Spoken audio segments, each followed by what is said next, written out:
Villiers Junior Deluxe.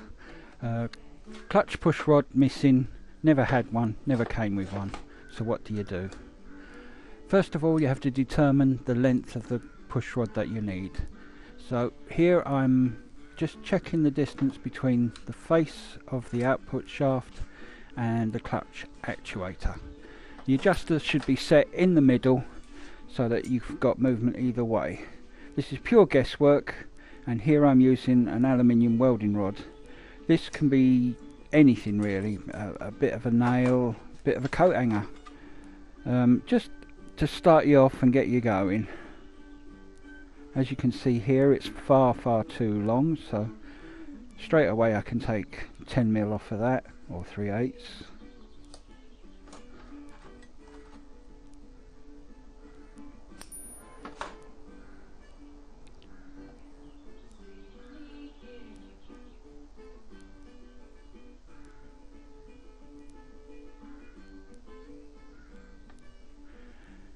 And here again a little bit long, so nibble away at it until we're happy with the distance that the arm is away from the adjuster.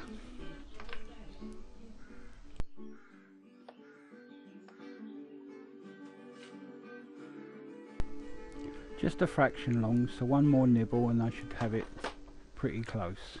Again, with the adjuster being in the middle, it doesn't have to be that accurate. You can take up any slack by adjusting the adjuster, or if it's slightly too short, the adjuster can be screwed in to compensate.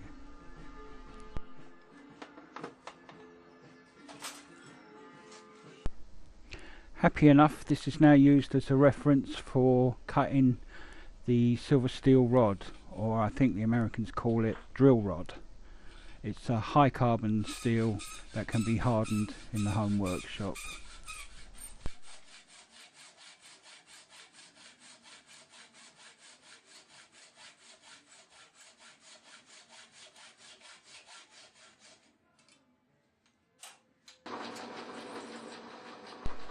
If you're lucky enough to have a lathe, then all you do is create a slight crown on the end of the rod, both ends.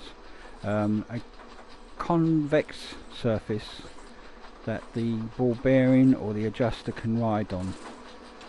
It's you do one end, polish it out, and then turn it round and do the other end.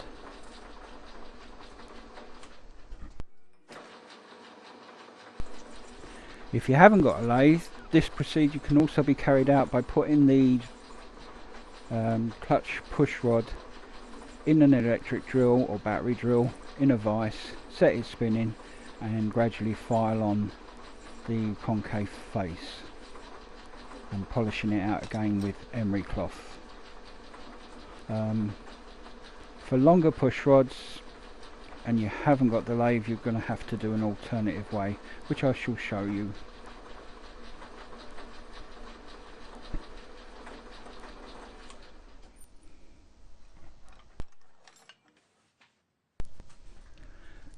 For the longer push rods and no lathe available, there is an alternative method. Here you file a nice square flat face on the end of the rod. Take your time, get it nice and square to the rod itself. Take off the sharp burrs on the edges.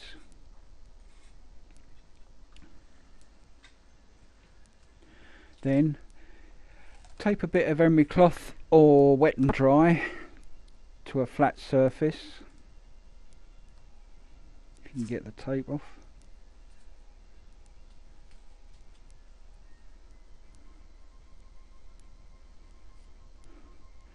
And then with the rod vertically placed on the emery cloth, hold one end rigid at the top and move the other end in small circular motions. Gradually you'll polish the face. As you're doing this, you'll feel the resistance go down. Gradually move to a larger radius of swirl, as you can see here, gradually working out and polishing the end of the rod.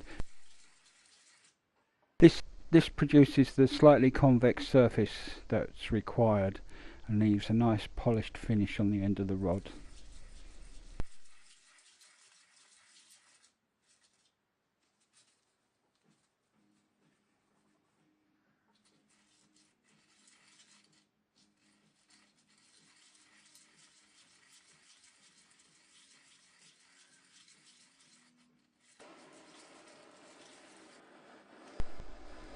The end is now hardened.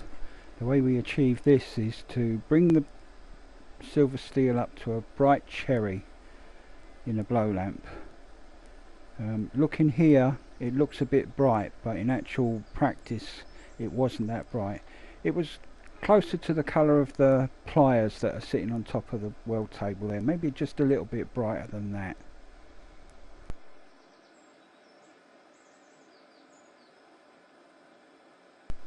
When you get to that sort of colour, it's ready for quenching.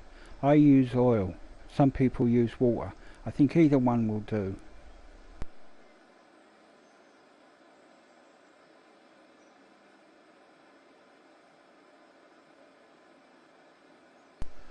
I forgot to mention, if you're using or trying to replace a through clutch push rod, exactly the same principles apply. Use a bit of wire through the gearbox and just snip back until the pressure plate on the clutch is just touching the top plate. Again, making sure the adjuster is halfway adjusted on its travel, and just nibble away until the pressure plate just touches the top plate of the clutch, and then the procedure is exactly the same.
Yes, that heated temperature does look misleading.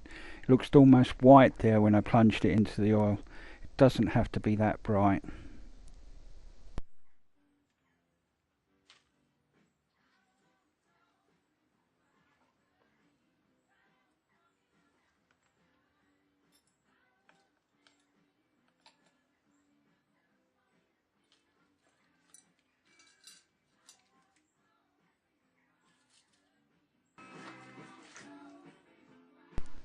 With it finished, a quick trial fit to see, and I'm happy enough with that there now. That turned out okay. Thanks for watching.